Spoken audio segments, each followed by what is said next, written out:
ሰላም ጤና ይስጥልኝ ውድ ቤተሰቦቻችን፣ ወደ ዕለቱ አርዕስተ ዜና እናልፋለን።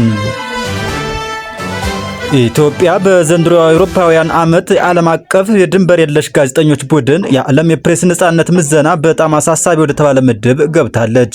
በድርጅቱ የፕሬስ ነጻነት ምዘና ኢትዮጵያ ከ100 ከተያዘው ነጥብ 36.92 በማግኘት ከ180 ሀገራት 145ኛ ደረጃ ላይ ተቀምጣለች። ሀገሪቱ ባለፈው ዓመት በፕሬስ ነጻነት ምዘና 141ኛ ደረጃ ተሰጥቷት የነበረ ሲሆን ከአምናው አንጻር ዘንድሮ በአራት ደረጃዎች ወደታች ተንሸራታለች። በዘንድሮ ምዘና ከአምስት አመላካቾች በጸጥታ አመላካች ኢትዮጵያ ያገኘችው ዝቅተኛው 157ኛ ደረጃ ሲሆን በማህበራዊ አመላካች ደግሞ 146ኛ እንዲሁም በፖለቲካዊ አመላካች 139ኛ ደረጃን ይዛ ተጠናቃለች። ድርጅቱ ሰሞኑን ባወጣው የዘንድሮ አውሮፓውያን ዓመት የዓለም ሀገራት የፕሬስ ምዘና ሪፖርቱ ኢትዮጵያ ባለፉት ዓመታት በፕሬስ ነጻነት ያስገኘቻቸው እምርታዎችም ተቀልብሰዋል ብለዋል።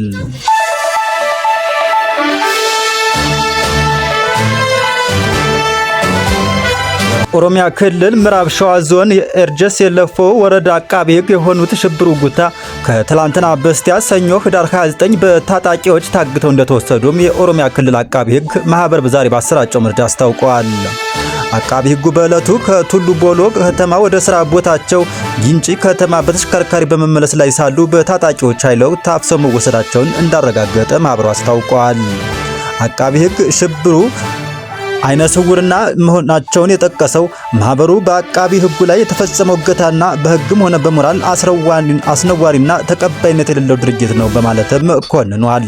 አቃቢ ሕግ ሽብሩን ያገተ አካል በአስቸኳይ እንዲለቃቸውና ማህበሩ የጠየቀ ሲሆን በቅርብ ጊዜያት ወዲህ በክልሉ አቃቢ ሕግ ላይ ታጣቂዎች እየፈጸሙ ያሉት የእገታ ድርጊትም እንዲያቆሙ አሳስቧል።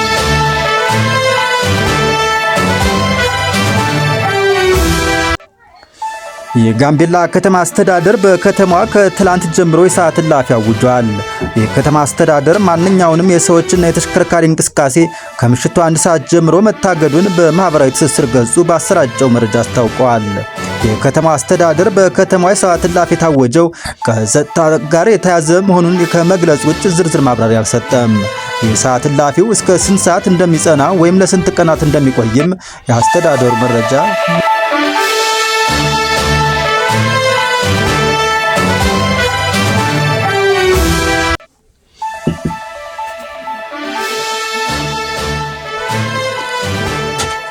የትግራይ ዓለም አቀፉ የምሁራንና ባለሙያዎች ማህበር ባወጣው መግለጫ በመቀሌ በሚገኘው ቅርንጫፍ ጽሕፈት ቤቱ የማህተምና የባንክ ሂሳብ ደብተሩ ቅሚያ እንደተፈጸመበት ገልጿል። ቅሚያው በህወሓት ማዕከላዊ ኮሚቴ አባልና የትግራይ ትምህርት ቢሮ ኃላፊ ዶክተር ኪሮስ ጉሽ እንደተፈጸመባቸውም አስታውቋል። እንዲህ አይነቱ የሽፍትነት ተግባር ሁሉም ባለድርሻ አካላትና የትግራይ ወላጆች ሊያውቁት እና ሊያወግዙት ይገባል ሲልም የትግራይ ዓለም አቀፍ የምሁራንና ባለሙያዎች ጥሪ አቅርቧል። ዋና ጽሕፈት ቤቱ በውጭ ሀገር የሆነና በዓለም አቀፍ ደረጃ በአፍሪካ ቀንድ ሀገራት ከትግራይ ምሁራን ወክሎ እንዲንቀሳቀስ ምዝገባና እውቅና ያለው ለትርፍ ያልተቋቋመ ማህበር በትግራይ የተፈጠረው የፖለቲካ ቀውስ ሰለባ ከሆነ ቆይቷል ሲልም በመግለጫው አስታውቋል። ለዚሁ ማሳያ ባለፈው ሳምንት ምርጫ ቦርድ ከፖለቲካ እንቅስቃሴ የተሰረዘው ህወሓትን የሚደግፍ በትግራይ ዓለም አቀፍ የምሁራንና ባለሙያዎች ማህበር ስም የወጣው መግለጫ ማህበሩን እንደማያውቀውና እንደማይወክለውም በመግለጫው ይፋ አድርጓል።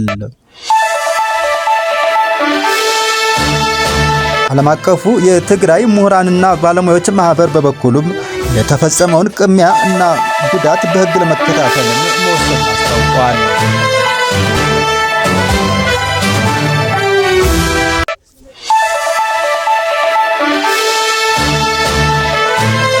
ባለፉት 2 ዓመታት በኦሮሚያ ክልል አርሲ ዞን በኦርቶዶክሳውያን ላይ የተፈጸመውን ዘግናኝ ጥቃትና ውድመት የሚያሳይ ዝርዝር የሰነድ ማስረጃ ለአሜሪካ የዓለም አቀፍ የሃይማኖት ነጻነት በይፋ ቀርቧል።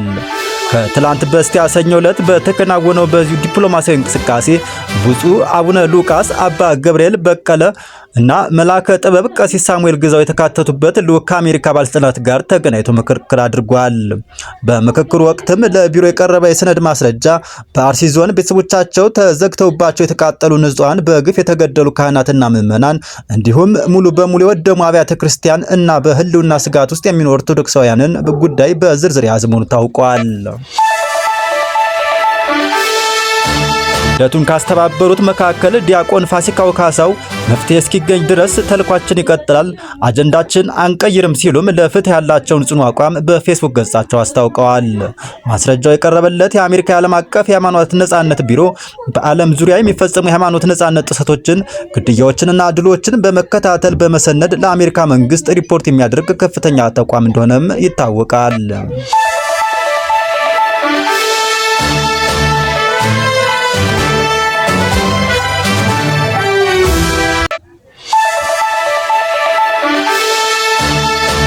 አሜሪካ የዓለም አቀፍ ነጻነት ቢሮ የሚከተሉትን ዋና ዋና ስልጣኖች ያሉት ሲሆን ሃይማኖትን መሰረት ያደረጉ ጥቃቶችና ስደቶችን መመዝገብ፣ የአሜሪካ መንግስት የውጭ ግንኙነት ፖሊሲ ላይ ምክክር መስጠት፣ በሰብአዊ መብት ጥሰትን በተሳተፉ መንግስታትና ግለሰቦች ላይ ጠንካራ ማዕቀብ እንዲጣል የውሳኔ ሀሳብ ማቅረብ፣ በየዓመቱ የሀገራትን የሃይማኖት ነጻነት አያያዝን በሚገመግም ዓለም አቀፍ ሪፖርት ማውጣትም እንደሚጠበቅበት ይታወቃል። ይሁን እንጂ የተጀመረው ሂደት በኢትዮጵያ በተለይም በአርሲ አካባቢ በሃይማኖት ምክንያት የተፈጠረው ጥቃት ዓለም አቀፍ ትኩረት እንዲያገኝና ተጠያቂነት እንዲሰፍር ሀሳባቸውን አጋርተዋል።